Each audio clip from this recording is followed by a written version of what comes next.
வணக்கம். நான் உங்கள் கிருஷ்ணமூர்த்தி. இன்றைக்கி நான் பேச போகிற விஷயம் வந்து ஸ்ட்ரீட் ஃபைட், அதாவது தெருசண்டை.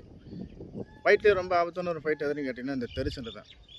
ஏன் அப்படி சொல்கிறேன் அப்படின்னா, தெருசண்டை வந்து ரூல்ஸ் அண்ட் ரெகுலேஷனே கிடையாது. அது எப்படி வேணால் வரும்.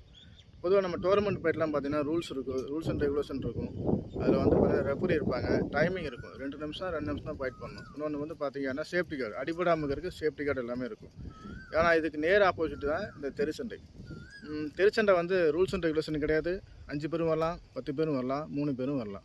இன்னொன்று வந்து கத்தி வச்சுருக்கலாம், அருவாளும் வச்சுருக்கலாம், எது வேணால் கொண்டு வந்திருக்கலாம். ஸோ ஒவ்வொரு தற்காப்புகளை கற்றுக்கிட்டவங்க சில நேரங்களில் அந்த தெருச்சண்டையில் ஃபெயிலியர்லாம் ஆயிருக்கு.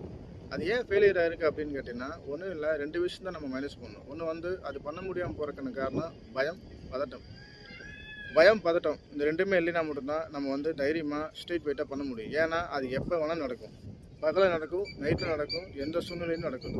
ஸோ எப்போவுமே பயம் பதட்டம் படாமல் இருக்கணும். ஒவ்வொரு தற்காப்பு கலைஞரும் கண்டிப்பாக ஸ்ட்ரீட் ஃபைட்டை பண்ண தெரில அப்படின்னா தற்காப்பு கலை கற்றுக்கொண்டதுக்கு எந்த பலனும் இல்லாமல் போயிடும். ஏன்னா நம்ம தற்காப்பு கலை கற்றுக்கிறதே நம்மளை பாதுகாப்பு வச்சுக்கலாம். ஸோ தற்காப்பு கலையில் வந்து ஸ்ட்ரீட் ஃபைட்டுக்குன்னு தனியாக நம்ம எப்பவுமே ஒரு சில பயிற்சிகள் எடுத்துக்கிறது ரொம்ப நல்லது. அதுக்கு ரொம்ப முக்கியமான ஒரு பயிற்சி நம்ம பயம் பதட்டம் இந்த 2மே இருக்குது.